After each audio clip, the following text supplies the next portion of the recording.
Welcome to LaiSun Keane. We are about to start the artist talk with Michael C. Thorpe with special guest Jennifer Swope, David and Roberta Logie, Curator of Textiles, MFA Boston. We are celebrating Michael C. Thorpe's second solo exhibition at LaiSun Keane. The title of the show is Barstool Sports. Hopefully he will explore that and tell us why he titled it so. I'm sure that it will be a very amazing, fun, an interesting conversation. So I'm going to pass the microphone to Jen. Okay. All right, let's just get going. If it doesn't work, Hi. it doesn't work. Hey. Hello. Long time no see. I know. Last time I saw you was in Jacksonville, Florida. That's right. It was a little hot. It was extremely hot in It was Jacksonville, very Florida. hot. It was very hot. Your quilts look beautiful in any temperature. Hey, I like that. That's not true because you told me there's some things about proper temperature gauge and humidity in rooms. How's this temperature and humidity? Temperature and humidity seems ideal There we for go. humans and Perfect. art. Perfect. What more can you need? What do we need? Exactly. I love this show. This is so different than the first one that you had here. Yeah. It's quite different. Last one I did here was 3 years ago, which is hard to believe. Mm-hmm. But yeah, it's so funny how, like, as we've talked and you've heard all the nonsense, but how much of a stream of consciousness I try to achieve in the work. And this is a good, much more emphasized in that trying to achieve that process, because in a silly way, I've learned giving myself rules actually allows me to be more free and have to think less, which kind of is like an oxymoron, but it works out well. And it's funny because of this specific body of work and tackling the theme or the subject of basketball, it put into perspective that this thought process of trying to achieve freedom through structure, I learned while playing basketball.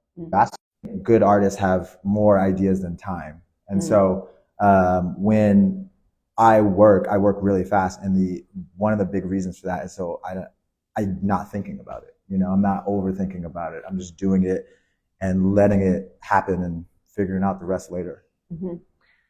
Last time we talked, actually, you talked about that you work things out in your head about where a piece is going to go, and then that actually the making, the putting it together is, it's not that it's not interesting, but you've kind of like really done a huge amount of the mental work. Right. But so then how did you decide, okay, we're gonna draw on top? Oh, like, because that is different. That's new. It's very exciting. Yeah, that's new and very exciting. And so, I've said this, like, it's funny because I always was like, I'm never gonna say the same thing in interviews or things, and then you just realize, like, oh yeah, you just always say the same thing. Yeah. The same thing, but just in different ways. But as I always say, is like, I wanted to be a painter. I always wanted to be a painter, but then I wasn't good at it. And then I realized I don't want to be a painter. But there's these things that I was attracted to, like gestural painting and like the idea of working on a bunch of pieces at one time, like all these ideas. And I wanted to achieve that in my work. And for a long time I was trying to, and I would try to get the gestural movements through the actual stitching. And I would achieve it visually, but like physically and how it felt wasn't the same, because I'm moving a machine like this and like this. It's not the same as like indirect. Yeah. Oh, I never thought about that. It's very indirect. That's why it didn't feel great, and I've learned so much about the way I make art is all about how it feels to me. It doesn't matter how people think about it. It's just like the feeling, because that's the only thing I can really control. Because once the work is out of the studio, it becomes something different. It becomes whatever it is. And so I'm trying to achieve this feeling of like painting, whatever. And so I'm like, dang, how am I going to get it? Like, I started thinking about like playing around with maybe like bleach, because like you can actually paintbrush it, and you'll see some of your negative. Yeah. But then I was like, I don't want to do that. I work in a windowless studio. Like, it just sounds, again, it's like sounds a little too complicated. And then I was talking to my mom, who again knows everything on planet Earth. She goes, does know everything. She goes, and it's the funniest things when she says it, because it's so nonchalant to her. And she's like, oh, you can just use crayons. And I was like, what? I was like, why didn't you tell me this years ago? And so now, what's awesome is so the process has added a step. And so basically I'll finish all the works in a quilting sense, and it will be set up like this one way or another in my studio. And then I literally open my box of crayons and then literally start just walking around making marks on the thing. And then I have that direct feeling of boom, like this could go super wrong, but whatever, we're going after it. Well, and I think that it breaks out of that, the sort of, I hesitate to use this word, but there's always sort of like a preciousness that I don't feel, but a lot of people associate with working with textiles. Totally. That, it has to be just and so, and the color, and then, just to have your own, I won't call it defacing, but you are kind of like defacing the work, the layers that you just did is, it's a very bold move. Yeah. How do you know when to stop? Ooh, that's always a great question. There's usually a deadline. But yeah. There's like class is up. I'm like, all right, gotta move on. But that's a great question, and usually a lot of times it is a deadline. Either it's like, again, my rule deadline. Like some days I'll be like, all right, I gotta finish this piece today. So however it get there, I gotta finish this piece today. Or it's like an actual deadline for like galleries and museums or whatnot. But the thing that's been interesting is, to your point about like the defacing and like that aspect, because I've never been precious with my work. But then as you point out, you'll look at it and you'll be like, whoa, this like took time, care, and I love that. Seems similar to when you've talked about basketball to me, and do you ever get the same, or do you ever, like, how do you compare the feeling that you remember of being, an amazing basketball player and just what you've just talked about now with gesture and movement and restriction, self-restriction? Yeah. It's funny because I don't really remember about playing, because you're just doing the thing. You're just playing. Because like, again, I notice it's like funny. I'll never forget the times I remember about basketball was the times I was most stressed about basketball. Like my last high school game was like really close, and you're like, oh my God, this is the last time I'm doing this. And then you're just like so tight and you mess up and you're like, crap, But then if you see it all the time, it's like funny when you watch like the NBA playoffs and you see like the younger teams that have like really, really exceptional players, and they're just doing the most outlandish stuff in the playoffs, because like they're like, dude, this is my second year. I'm going to be here every single year. This is sick. So they're playing much more free, and usually they do very well. And then you see older veterans in the game that like, they're like, I may not get here next time. And you can physically see them like tighten up and not play as loose. And so that's what I think about in relation to the work, where it's like, if you overthink the work, if you like stress about the work, to my opinion, won't be as good. And you can see it. And secondly, and more importantly, you will feel it. You'll feel the fact that like, I'm like, and then and instead you just let it go and just figure it out. So how do you then, because you have been very successful, like how do you keep inspiration alive within you? Because is there ever, as you continue to have more shows and create more work, and your work is known by more and more people, there's sort of expectations creeping in. I hate that word. How do you? I hate that word too. But like, how do you create that place where you can go and really be your best artist? Totally, and that goes back to like setting up your own expectations and your own ideas of success. And to me, it's about like pushing myself, protecting that feeling, and not worrying about the outcome. Because again, as you get going and you're figuring stuff out, like it's always going to change, and you got to give yourself flexibility to allow it to change. And again, I always think about when it's all said and done and we're not here anymore, the work is going to be what the work is going to be, and people are going to talk about it how they want to talk about it. So I don't worry about that. I just make what I want to make in that moment and then present it, and if People like it, they like it. If they don't, I move on. It's just like this constant flow of like protecting this idea of like that freedom. Because like, you know, there's systems at play. And if you know the systems, again, I was talking to somebody this morning and we were talking about like, there's a moment when reality always sets in and you have to play by the rules of reality. And if you understand those rules, you can't really get mad about like the outcome. There's so much that you can't control. So why get mad about that? But the things you can control, that's what you have to protect and realize like, this is where I don't have to think, feel anything. I just do. And once you have that and you continue to have that, that's where I find it pretty easy to make art. Very cool. Well, it surely shows for this exhibition, just the subject of sports, which is, I feel like the sports subject has always kind of been there in the wings. Yep, totally. Because you've always talked to me about how, and you know, any biography, any biographical introduction of you is always sort of like this basketball. Right. And I think you've like really brought it in a really interesting way. Yep. I love how your work frames spaces. And I think some of my favorite examples of your work are when we get to see an interior or space, and then there's always like a window. You always like leave this little window for visually or conceptually to go. So like, and I was really interested, it's like just really fun to see the work after looking at it online.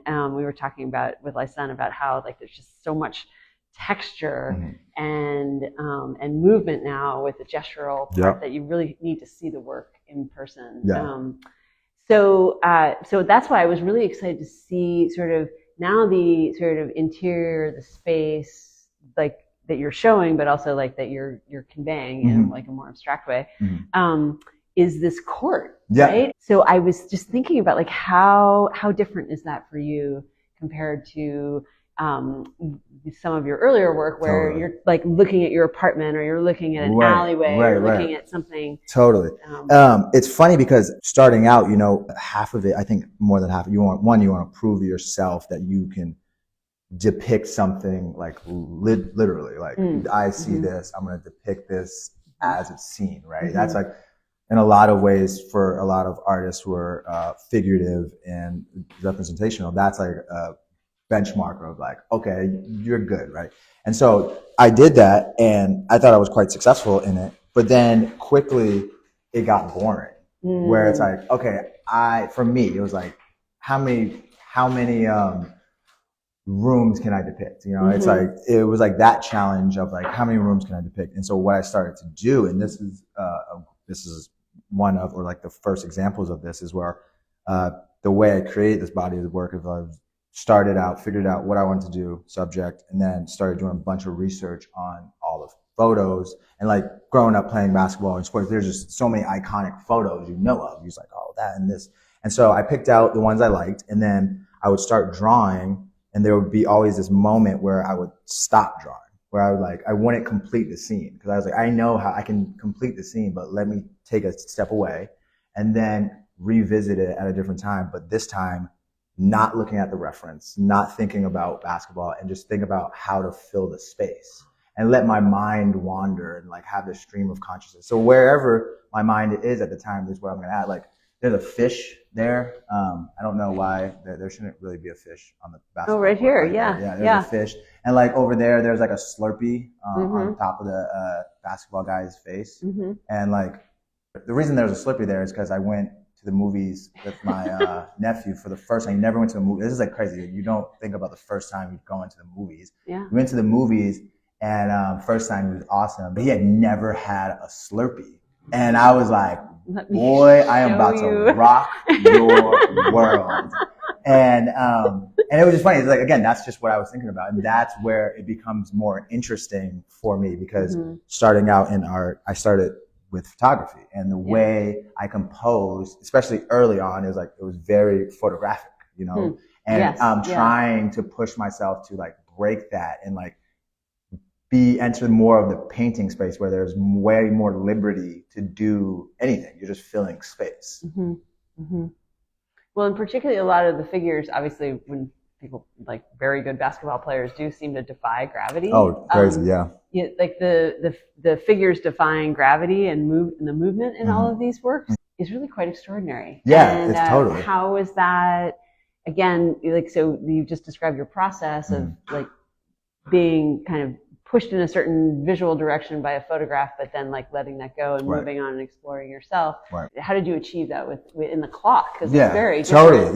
Totally. So when I was looking at images, again, you have these iconic ones that you can recognize instantly, but I was really searching for like the wacky ones, like the ones that like if you took it out of a basketball context, they just look kind of strange, you know, and that's what I started to like, and I started to appreciate my like enjoyment of like wacky, odd things. And so that's what I started to do is like, again, you're taking in a weird way. Like, again, I didn't want to get into a place where it's like, oh, I'm making a picture of Michael Jordan and the significant, like, it's like, well, what's more important, Michael Jordan or the artwork? And so I completely eliminated the, like, any of the identifying clues of the players.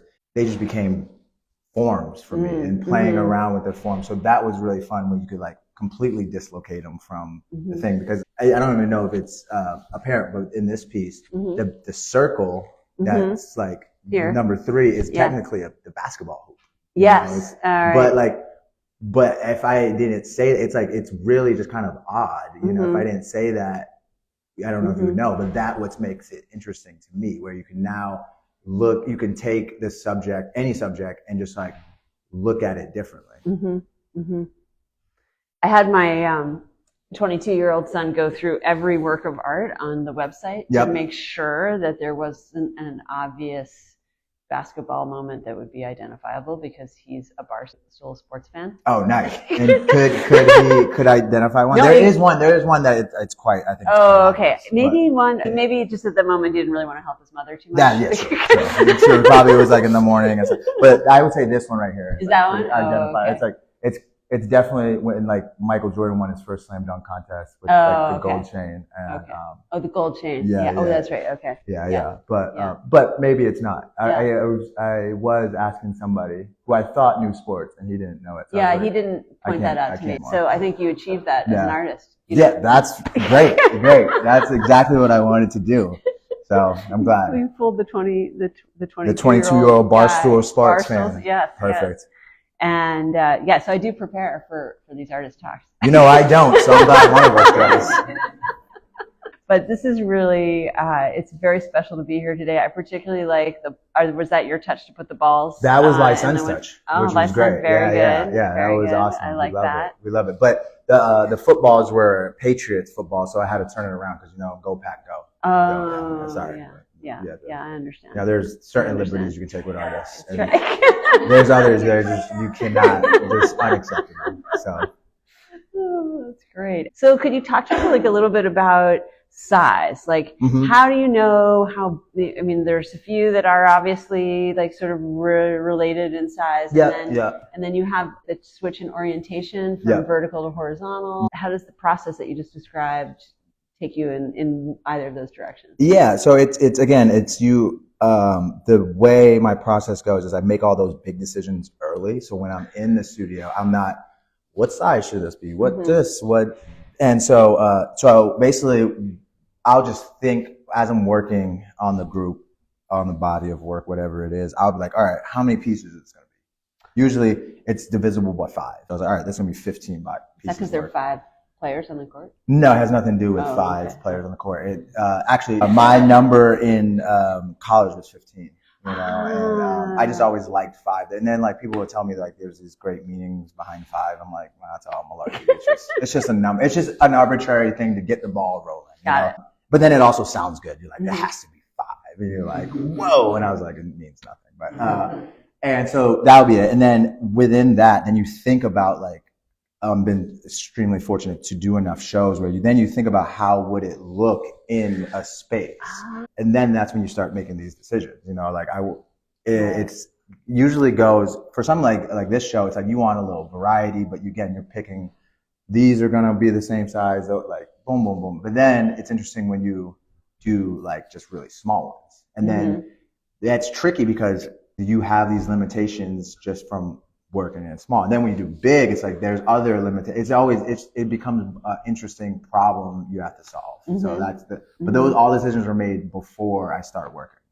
On all of them? All of them, like every show. Wow, So just really? so, because then it's like, well, you chose this, now you have to figure out how to get out of it. I think of my practice of like reading books, where like you start reading a book, you don't know where it's going to take you, but like you don't have to, but you want to finish the book. Yes. And so like that's the thing. How do you get the ball rolling? And then you just got to finish it, because it's not about like achieving anything. It's just about accomplishing something, which I guess is the same word, but that's okay. No, I think that's really helpful for me, because I've never really understood how the number of works in one of your shows is, or I think most people don't even understand that it's that deliberate in a sense. I think a lot of people might think like, oh, you know, LaiSun says, okay, we're going to do a show, show me your new work. Yep. You know, which you obviously probably have some conversations like that, but that, like, it is so deliberately designed for here. And if I may just put in a word about the Fuller Craft Museum, which has homeowners insurance now, which is like completely different in subject, size. And so I think you're kind of having this, we're so fortunate to have both shows at the same time here in the region. Oh yeah. You're so organized. So organized. But to that point, I like to say there's no rhyme or reason, but there's a method to the madness.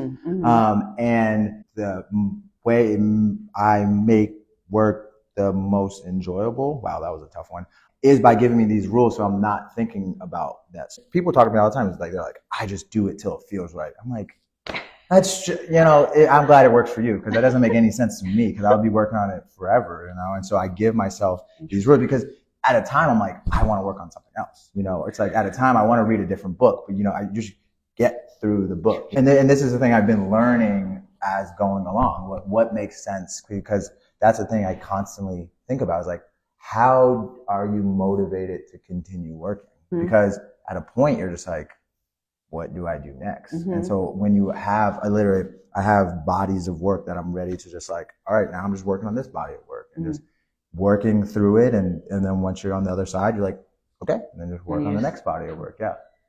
So in comparison to the exhibition that you had in North Carolina, where you filled an entire school, I mean, I don't know how many square feet that was, but almost, you know, gymnasium height, walls. And so in that case, I mean, that must have been a completely different approach. And that's the thing that I love. It's like, it's all creative problem solving. Like in a direct correlation to the actual work, it's like, this is the space. How do you fill the space? So as I'm drawing, I stop and then leave and come back. Now I have space. How do I fill this space? So it's the exact same thing. So like in theory, this room can be considered an art piece. And so how are you filling that art piece in space? So that's one of those things that I think about. And like a lot of it's like very conceptual, because, okay, let's do a body of work that like it's 20 pieces and each piece is like 8 by 10 feet. Okay.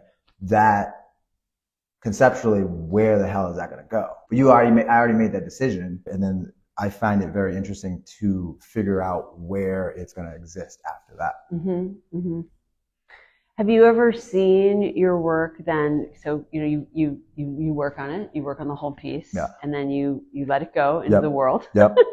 Have you seen work in collectors, like homes, or in museums, and thought, oh my goodness, like that is a place I would have never expected. Like, how does it change when you see the work, when it grows up and it goes out into the world, right? You know, and you get to see it someplace else. What's that like as an artist? Yeah, I mean, I love it because I'm very hands off of installation. Like, again, when it leaves my studio, I did my job. Now I'm expecting people to do their jobs.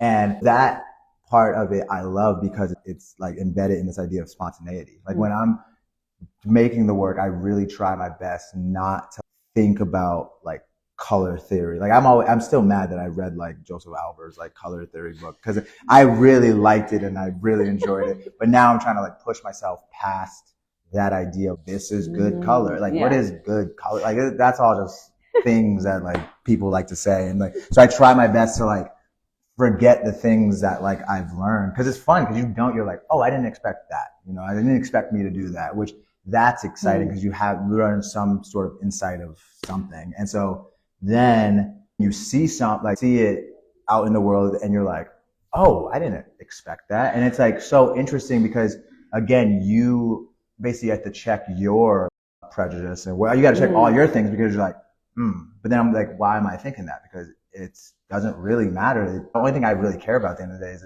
did people care about the work? You know, they put care in like hanging up, whatever. And usually it's always yes. So then it's just like, oh, that's interesting. And I love that aspect of it where you just experience something different. And it's like, because if you nitpicked every part of the process, which a lot of artists do, like a lot of artists are particular and that's totally fine. But I always thought, and I just thought of this today, where it's like, if you nitpick all the things, like the one thing artists hate is like to be told what to do, right? Yeah. But then it's kind of hypocritical when you're going to the people you're working with and telling them what to do. So it's just like, you gotta like choose. It's not very fair. Yeah, it's not fair. It's like, you don't like to be told what to do. Why are you telling other people what to do? So like, you got to give people their liberties to be creative as well, you know? Yeah, that's wonderful. I loved what you told me before we just sat down, because I think it kind of relates to this piece that's behind me with the fish and the bubbles and the circles. Do you want to tell everyone about how last night you were able to like see into this as a fishbowl? Yeah, I don't know if that's appropriate for the. No, are you sure? No, of course I will tell it. It's great. I think it's a great story. It's a great story. So like, if people who know me know, I have like, I don't care that much for Boston because of it's like you got like a babysitter and they tell you when to go to bed. You know, I try to get food at like 11 p.m. on Thursday, and like I'm like, there's literally no option. I'm just like, this is absurd, you know, especially coming from New York. You're just so spoiled. I know. I'm like, this is nuts. So I'm like, okay, whatever. And so last night, a friend of mine who also had an opening, and he texted me. He goes, "Yo, we're going to this bar afterwards." I was like, "Oh, perfect. After dinner, I'll link up with you at this bar." Snack there, yeah. And so go to this bar, and awesome. We well, it wasn't awesome because we watched the Packer game and they lost, and the quarterback got hurt. I was just like, "This sucks. I'm going home." But I didn't go home.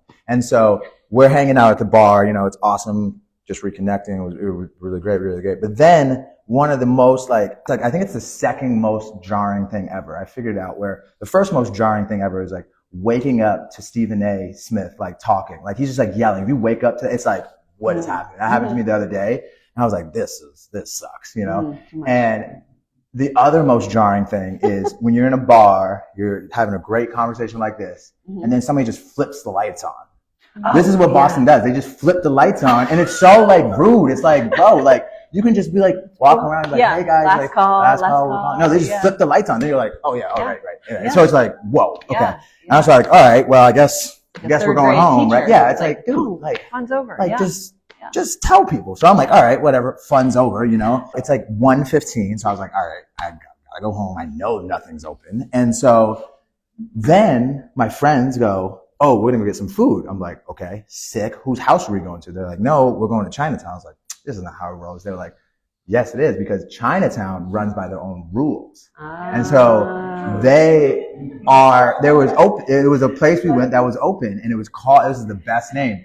We went to this place called Double Chin. I was like, a Chinese food restaurant called Double Chin. This is electric. And so we go in, and next thing you know, it's like 3:30, 4 a.m., like had these great food, had great drinks. And I literally feel like I'm in New York. I'm like, this is an awesome trip. And so usually when I come to Boston, I stay with like my mom or my sister out in the suburbs. So I'm never really downtown.